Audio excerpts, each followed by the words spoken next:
E aí, pessoal, tudo bom com vocês? Hoje nós vamos dar continuidade ao capítulo Política e Cultura com a correção da primeira bateria de atividades. Então espero que vocês já estejam aí com o livro respondido para acompanhar a videoaula. Questão 1, segunda leitura 1, por que precisamos de política? Bem, pessoal, lá de acordo com o texto, a política permite o diálogo e a compreensão de diferentes pontos de vista que devem ser levados em consideração na hora de fazer decisões importantes e que envolvem a todos, sem que seja necessário recorrer à violência.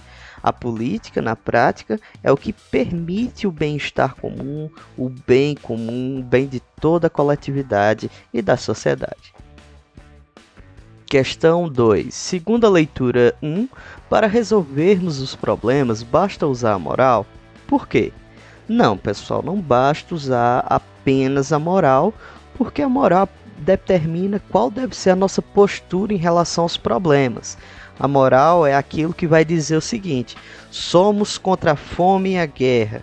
E isso é o mínimo que se espera de um indivíduo que vive em sociedade. Contudo, ela não tem meios para nos dizer como fazer para que isso aconteça. Na prática, quem vai definir a forma como a ação vai ser tomada é a política, já que a política é a ferramenta da tentativa, ou seja, é o meio pelo qual tentamos resolver os problemas. Contudo, nem todos concordam com qual seria a melhor maneira de se acabar com a fome e com a guerra. Apesar de todos nós sermos moralmente contra essas duas questões, nem todos nós concordamos com os meios que são necessários para solucionar tais problemas. A moral nada pode fazer nesse caso, pois isso é papel da discussão e do trabalho político, beleza? Questão 3. Leia a seguinte frase contida no texto 1. Mas quem pode acreditar que o lucro baste para fazer que uma sociedade seja humana? Agora responda, por que a economia não pode fazer o papel da política?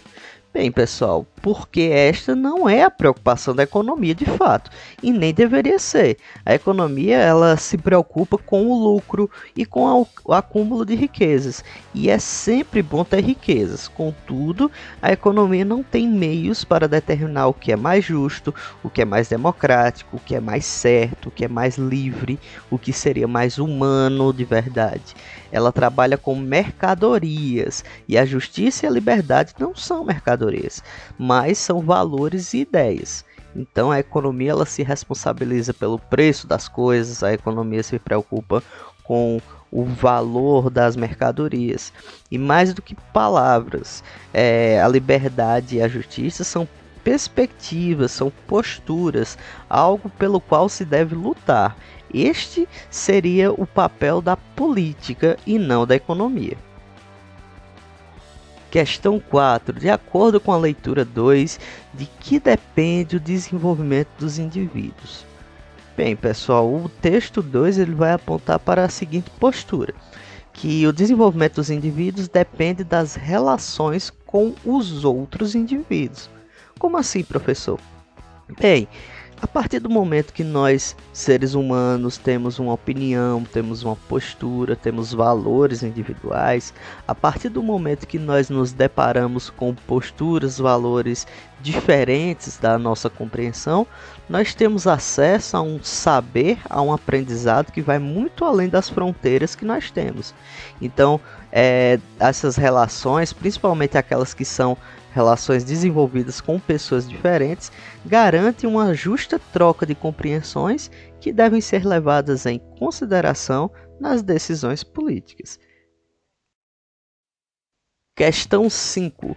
Por que precisamos do inimigo? E o inimigo aí está entre aspas. Bem, pessoal, o que é o inimigo de fato? É aquele que se opõe a nós, é aquele que se coloca contra a nossa postura, contra os nossos interesses, contra as nossas compreensões. O valor do inimigo está exatamente na sua diferença, como falou a questão anterior. Aqueles que são diferentes de nós acumulam saberes e experiências valiosíssimas para o desenvolvimento do nosso aprendizado. Quanto mais diferente, mais esse inimigo tem a oferecer para nós em relação à sua cultura, às suas compreensões de realidade, em relação às suas experiências precedentes e assim por diante. Questão 6. Segunda leitura 2. Quando uma sociedade está em perigo? E aí, pessoal, bora voltar 2 questões aí e pensar o que faria uma sociedade a nível político estar em perigo?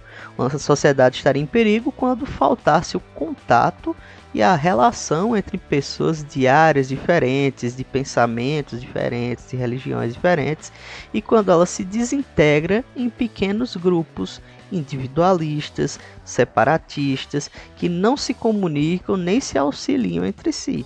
É necessário a construção de uma consciência coletiva, já que nós, seres humanos, temos a tendência de viver em sociedade. E dentro dessas sociedades existem várias necessidades básicas em comum entre todos os indivíduos que sempre devem ser priorizadas na discussão política. E a última questão, a questão 7 fala: por quem devem existir as relações entre pessoas diferentes? Ora, pessoal, pelo bem comum, é claro, pelas necessidades coletivas. Caso contrário, só haveria consenso, isto é, uma única forma de pensar que iria priorizar os mais fortes e os mais favorecidos que se destacassem, deixando de lado a grande maioria da sociedade. Surgiriam deste cenário uníssono e homogêneo imposições e relações artificiais construídas sobre a falta de compreensão e sobre a insensibilidade com o próximo, e consequentemente isso iria prejudicar o bem comum e a sociedade. Então é isso, pessoal, espero que vocês tenham gostado da videoaula de hoje.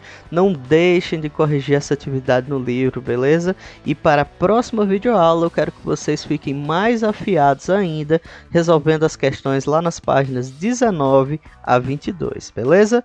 Desejo a todos uma ótima semana e até o próximo vídeo.